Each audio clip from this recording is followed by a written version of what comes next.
Who the heck are you listening to? No, seriously.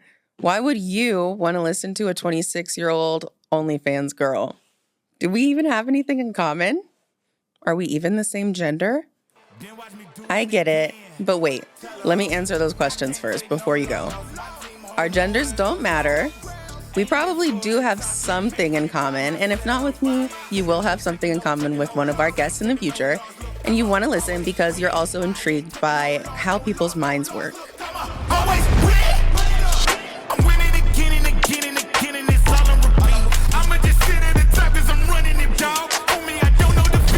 Hello, and welcome to Dysfunctional Alliance, the podcast where we talk about psych, sex, and so much more.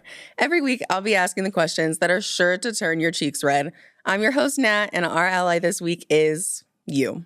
Well, kinda. I asked my followers to ask me any and everything, and you guys did not disappoint. So I have a list here of all of the questions you guys are interested in, and we're going to go through them, and you guys will get to know me on a more personal level, I guess. So we can just jump right in. So the biggest question that I always get asked is my nationality. I always get asked what I'm mixed with. So I will go ahead and start the episode off with that question. And super fun, I just got a 23andMe done, so I can give you guys the actual breakdown of what my nationality is. Let's see. So it came up with 31% French and German, 27% Nigerian, 22% Irish, 12% Ghanaian and Sierra Leonean, and then there's small amounts of South Asian and Indigenous American. That was really crazy for me to hear because my whole life I've always wondered, what part of Africa my ancestors are from, but then also I've always been told I'm Irish. My grandfather looks so Irish. Literally, he looks like a tall leprechaun. So I always told people, yeah, I'm Irish and Black. So not having as much Irish in my heritage as I thought I would was really interesting to me. And honestly, it kind of shook me. And then I have less than 50% Black, and that was a bit jarring to me. And then I did some research, and apparently that's really common. So I don't know if everybody knows this, but you probably have a little bit of European in your blood if you're African American.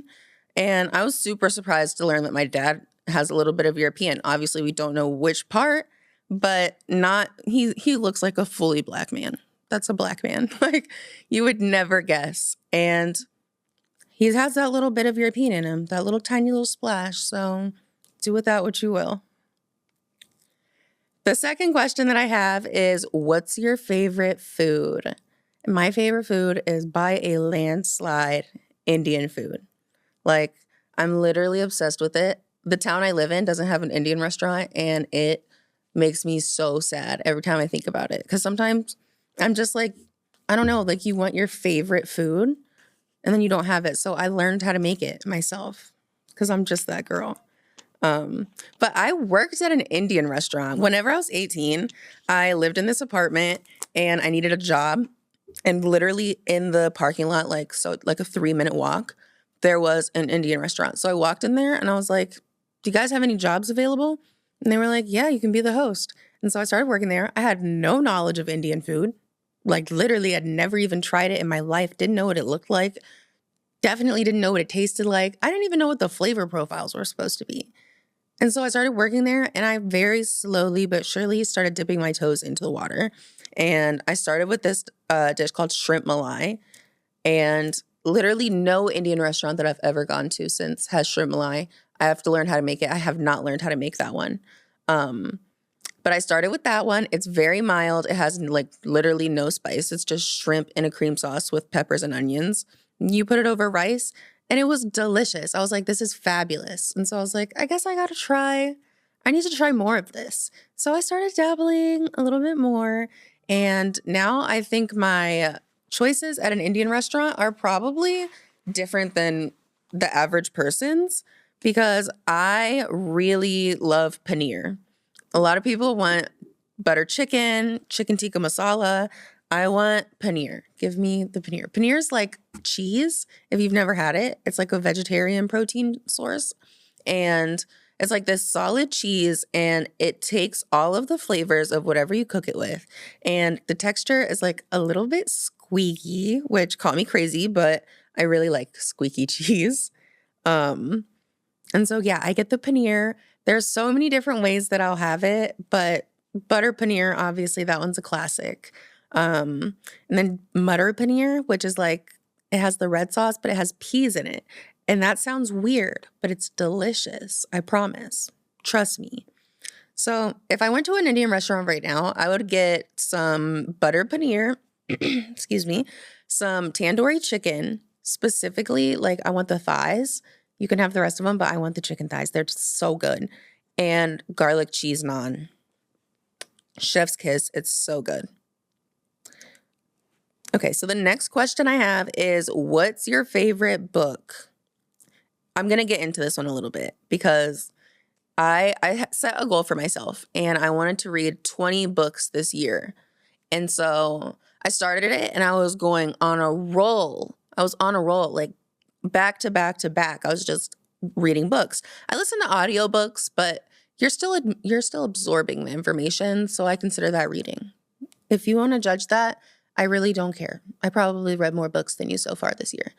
Anyways, I started reading the audiobooks and I was doing really good. I was on a roll. And then I started listening to this self-help book called What My Bones Know. And guys, oh my God. Like actually, it had me sobbing, like in shambles, hyperventilating. That's the word I'm looking for. Hyperventilating. Like I was not okay. And I didn't even get halfway in. That's scary. And so I haven't finished the book. And because of that, I haven't read any other books this year. But I'll tell you guys what my favorite was. I'm going to pull up Audible so I can look at it. But special note for Think and Grow Rich. If you watched my other episode, you already heard me talk about Think and Grow Rich. It is my book. I think it's not my book. It's Napoleon Hill's book, but it's my favorite. Like I've read it multiple times and I really think that it sets you up for success. If you haven't listened to it yet, listen to it. I'm going to pull up my phone really quick so I can see what I think my favorite book so far has been. And I have read like quite a few. Oh, okay. Never mind. It's working. Let's see. Okay. So, oh my gosh, this one was like one of my faves. I really love a good thriller book, like a psychological thriller, something that makes you, oh my God, I can't believe that just happened. Like what? Like give me all the twists and turns. I want all of the twists and turns. I want to feel like I'm like snapping my neck with all the twists and turns. I want it to be that crazy. And my favorite author is Lisa Jewell. I found her this year.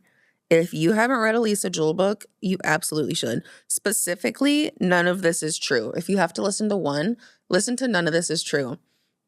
And actually listen to it. I think I like it better listening to it than I would if I had read it because they use a bunch of different voices. It's like a movie, low-key. Like it's really immersive. There's different voices for different characters, and there's so many twists and turns.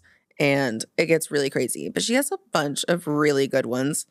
And then I also read I'm Glad My Mom Died. And that one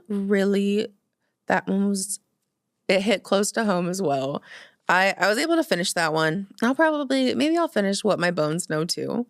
But I don't know how long it's going to take me to get back into that book. And I'm actually very scared of it. I'm very afraid of that book. And not in a bad way, like it's a bad book. I'm afraid of it because like I literally felt like it was a therapy session, except I didn't have my therapist there. And I kind of needed her. I really needed Christine in that moment. So yeah, if you're going to read that book, just think about it first. Read it and like process it with someone that you love, a loved one, because you need to. It's a deep one. It's 12:22. Sorry. I know it's probably not where you are, but that's my angel number and I love that. So my next question is, what's your favorite movie? I have two. So My first is like a scary movie. So I have a favorite scary movie and then I have a favorite comedy movie because I feel like you need both. If you are like a scary like horror person, you can't just say like your favorite scary movie because then somebody who doesn't watch scary movies isn't going to be able to like relate to that. So I have a favorite scary movie and then I have a favorite funny movie. My favorite scary movie is Sinister. And I feel like everybody has seen Sinister by now. If not, you should watch that movie. It is so good. It's literally scary. I've watched it so many times, honestly. When I was like 14, my adopted mom let me buy a movie every weekend. Like, so every weekend I could buy my movie, whatever movie I wanted, and I could watch it like on demand. And for like literally 4 or 5 weeks straight, my weekend movie was Sinister because it scared me. It was literally scary. And now I'm 26 and it still scares me. I still can't tell when I'm going to jump or any of the stuff. And the reason is not because it's not because of the writing or like the story. It is a creepy story for sure. Like it's not sunshine and rainbows, but the score for that movie is freaking nuts. Like I get freaked out every time I hear it. It gives me chills. Like there's such like the car fire. If you've seen the movie, you know the music in that scene sends chills down my spine. Literally every time I hear it. I don't even want to hear it if I'm not watching the movie because it still freaks me out. Actually, I've never heard it not on that movie, and if I did, I would run and hide, like literally take cover. That would be terrifying. That would be an awful scenario. Anyways, my favorite comedy movie is kind of niche, maybe. Maybe you haven't heard of it. It's called Accepted. I feel like it's popular, but that's because it's my favorite, maybe. It is about this college, or he's a high schooler. He doesn't get into any colleges. So he's like really disappointed in himself. And he's like, oh, but then he's like, I'm not going to be too disappointed in myself. I'm going to create my own college. And so he does. And he calls it South Harmon Institute of Technology. And then he makes the acceptance letter and all that. His parents are all proud of him. And then they're like, well, we have to drop you off. So then him and his friends, who also didn't get into college, they literally start a school. They open this old mental hospital and they set it up and get it all turned into a college. It is so funny. I'm obsessed with that movie and I've liked it since I was a kid. And yeah, it'll stay at the top of my list for probably quite some time. And the next question is movie or TV series, which goes right hand in hand with the last one. Crazy enough though, TV series. 1,000%. I love movies. I am a big movie buff, but I love TV shows. Like series are my favorite, specifically Big Bang Theory. You may have heard me talk about Big Bang Theory before. Maybe you haven't, but it is the best sitcom probably ever. And I'm going to be so real with you guys. You might judge me for this, but Big Bang Theory has been playing on a loop on my TV for 5 years now. Literally, if it's like not a serious show that we're watching, like we're just having something on in the background, it's Big Bang Theory, and it has been for 5 years. And it's not going to stop anytime soon. Like, until my son wants to start taking over the TV, then he can like have his thing on.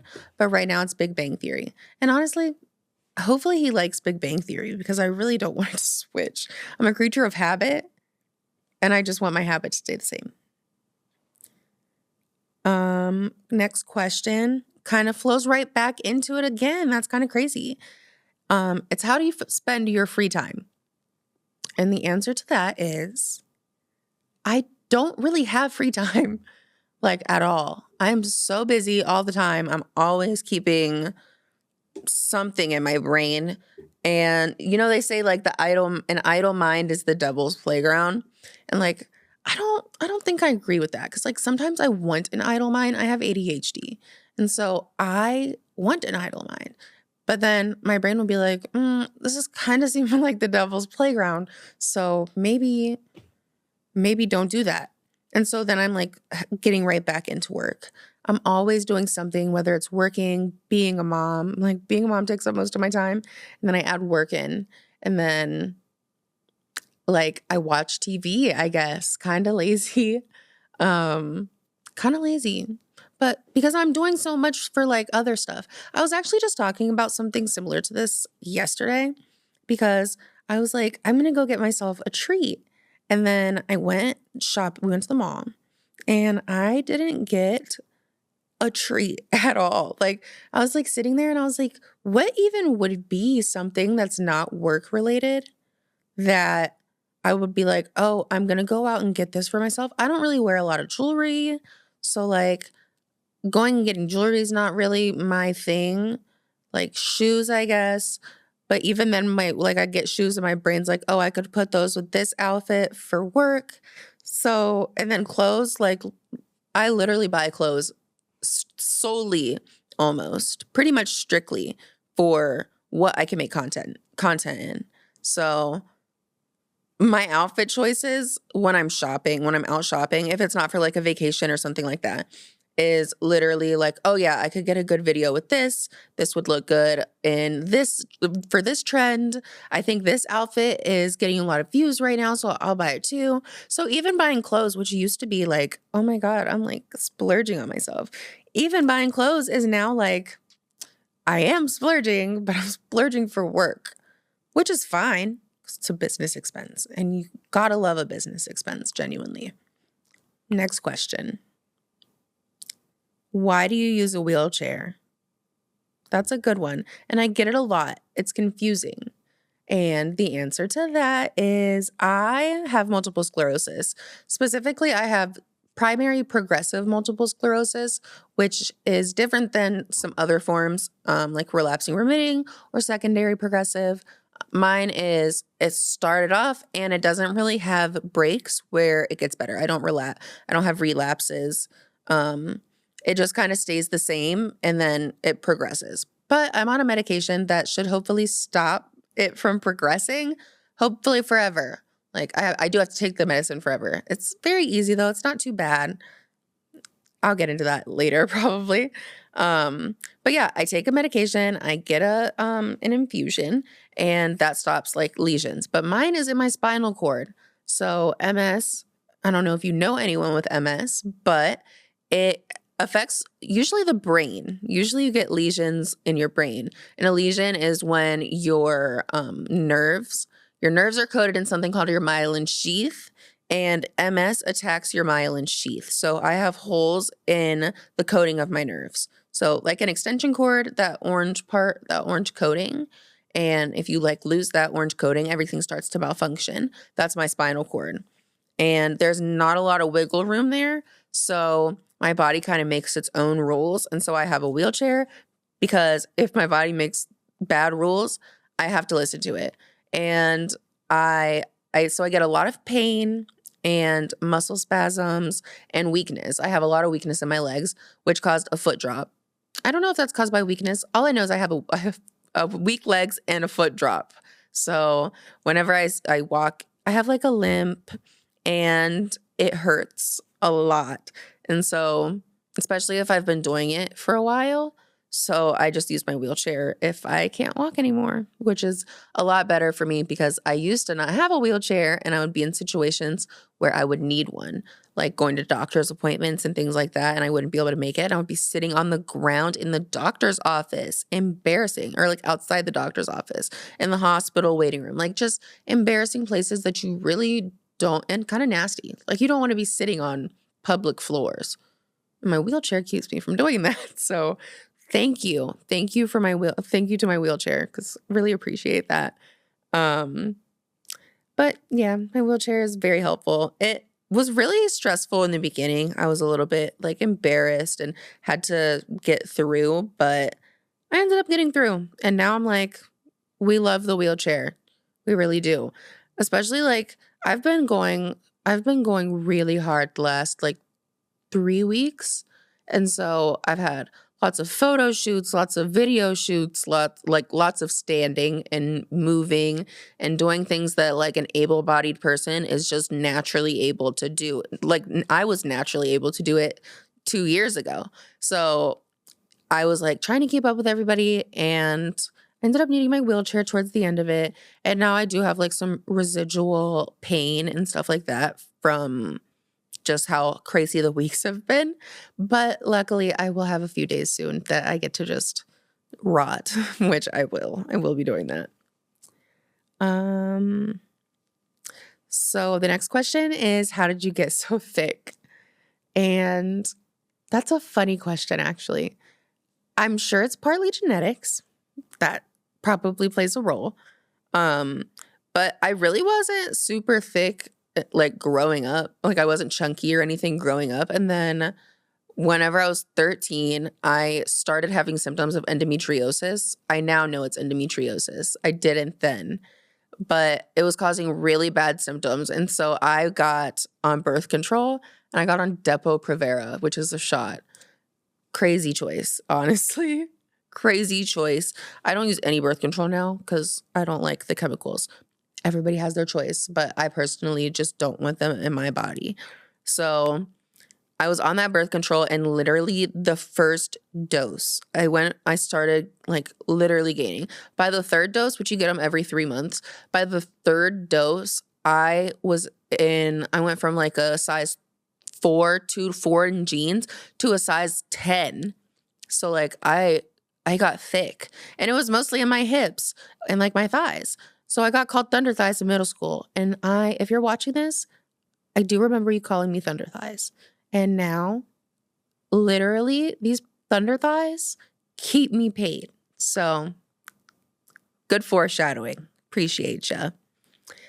But yeah, I started the Depo and I started gaining weight. And then I continued to gain weight throughout high school. And then when I turned 18, I lost weight and I started like shaping out, I guess, a bit more. And then I gained weight again in 2020 because I feel like everybody gained weight in 2020. I gained a lot of weight in 2020 and I got to my biggest size. And then once I got to my biggest size, I was like, oh no, this cannot be, I can't do this. I just wasn't like happy with myself. I was also in not the best environment that wasn't making me feel the most beautiful. So I'm sure that had something to do with it too. But I was like, I need to lose this. And so I started intermittent fasting, and it wasn't really difficult because I naturally don't eat a lot. Like I can easily run off of one meal a day. So I started intermittent fasting and moving around a lot more. I became a waitress, so I was constantly on my feet, constantly getting my steps in, and I lost almost 100 pounds. Like I was really down. Like I lost a lot of weight. And then I was kind of at what I thought was like my dream size. And I still would say that was like my ideal. That was where I was like, oh yeah, I like this. And even then I thought I was chunky, which is insane. Now looking back, I'm like, girl, please. So I gained weight, lost the weight again, and then I had a baby, which changes your body. And then on top of having a baby, my lesions in my spinal cord got worse. So I was completely wheelchair ridden. Like I could not move at all. I had to go to a rehabilitation center. Like they had to teach me how to walk again. And so physical activity was not anywhere on my radar at that point. And then on top of that, I was depressed. I was sad. I was like, oh my God, I can't even walk anymore. And I was like super fit. I was a dancer, so I could literally climb a pole. Like I was on stage all the time. I was constantly doing physical activity. And then I was just like, can't do any of it. So my whole life felt really different. And with that, I got really depressed. And there's this brand of ice cream called Jenny's. And I attribute my weight gain after MS to Jenny. I love her for it though, because Jenny's ice cream is so good. It is literally game changing, but it's also like 1,200 calories a pint. I'm not even going to hold you guys. I ate 2 pints a day sometimes. 2 full pints of Jenny's ice cream. And I loved every second of it. And I gained 40 pounds. So MS, depression, having a baby, and Jenny. Jenny has a large role to play in that. And I love it because honestly, I feel sexier than ever. 40 pounds up, and I really don't care. Like, people are constantly leaving hate comments on my videos, like fat shaming me and things like that. And literally, I could not care less. It's physically impossible. So, yeah. Next question. Did you really go into labor at school? Yes, I did. And I'll tell you a little bit about it. So I got pregnant when I got my first symptoms of MS because, well, I was told I wasn't able to get pregnant, period. Like, end statement. I wasn't able to get pregnant. And so I was like, okay.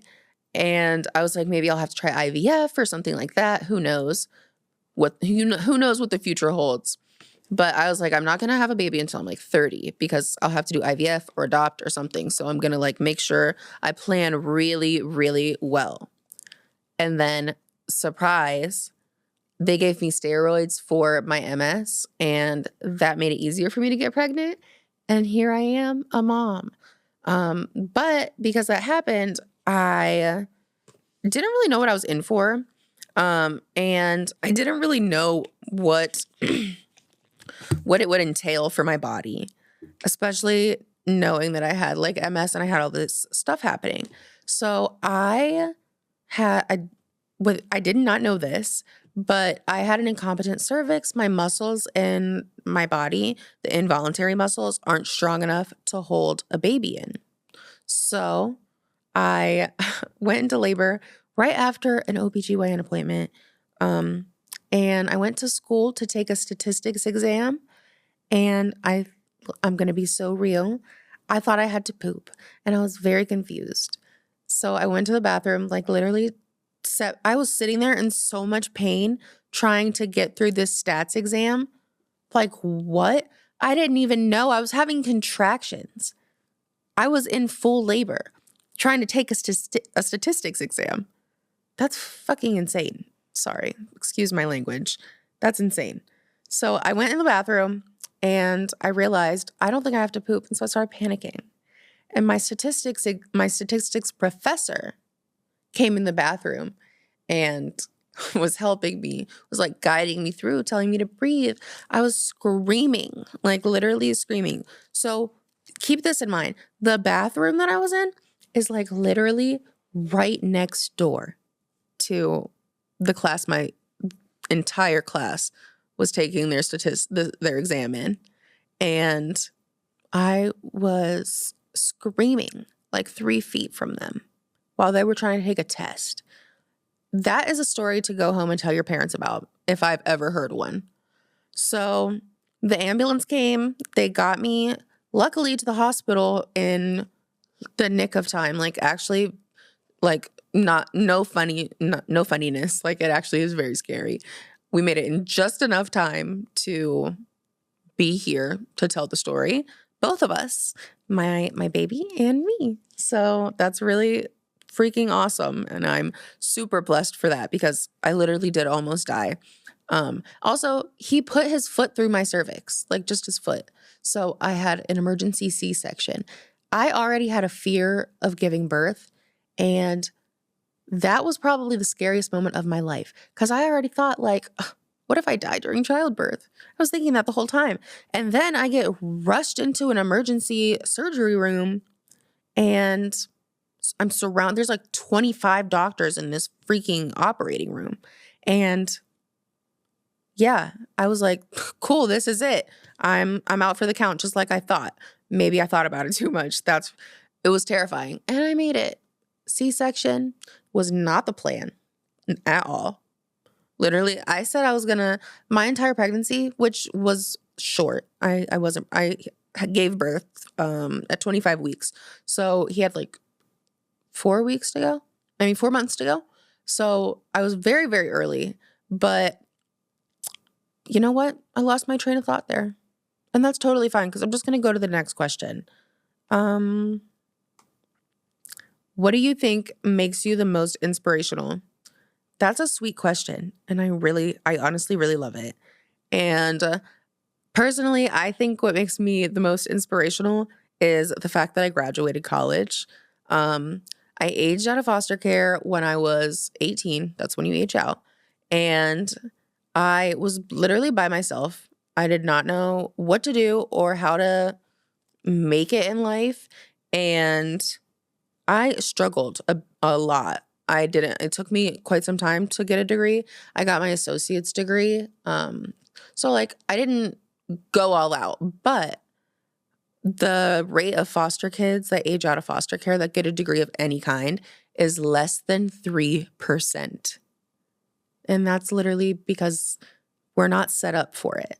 Like, we don't have parents home, like, helping us on the holidays and, like, making sure we have a ride to get to dinner and, like, things like that. We don't have those things, so we have to make it work. We have to, like, get jobs that don't really leave us much time to go to school. And we have to, like, figure out a way to have a roof over our heads. Like, literally, I had to go work at a job that had housing there because otherwise I wouldn't have had anywhere to go. And so we have to figure those things out before we can even focus on what we want to do with our career or what we want to do with our future. And it's really sad. And it's like very common. A lot of foster former foster youth have that issue. And it makes me very like really sad for the system and the kids that are coming out of that system, and probably think that they don't have anything to, like, any way to reach their goals. I did.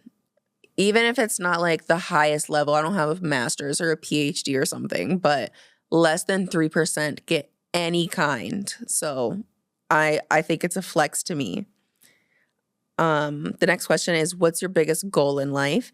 And that kind of the last question kind of leads into that as well. Because my biggest goal in life, like all the way out, like I really want to have nonprofits and things like that. But my biggest goal is I really want to renovate an apartment complex and just turn it into really nice, like high-end luxury apartments, and use them as like housing for former foster youth. I want them to be able to have a place that they're like proud to call their home and bring their friends over to and have their own holiday dinners if they want to, or like to just make sure they have a good start to their lives so they don't have to focus on going and working at the gas station, and they can work on getting a college degree. And then maybe that 3% can get smaller. And it's far out. I know I have some time before I'm able to do that, but I'll be able to at some point, and I can't wait. What was my biggest reason for starting OF? That one's pretty simple. I had an account before. I wasn't really like using it though. I wasn't marketing it or anything like that. I just had it. And I honestly thought I was done. I went back to school. I thought I was going to do that. And then I got sick. And I was like, well, can't just not make money. And I was like a new mom and like freshly sick. Like I didn't know really what to do.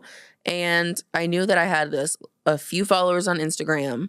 And I knew that I had an account still running that I could start marketing. And so I was like, I'm just going to go for it. And I did. I started posting every single day, multiple times a day. And I went from, I think I had like 2,000 followers, maybe like 2,500-ish when I started.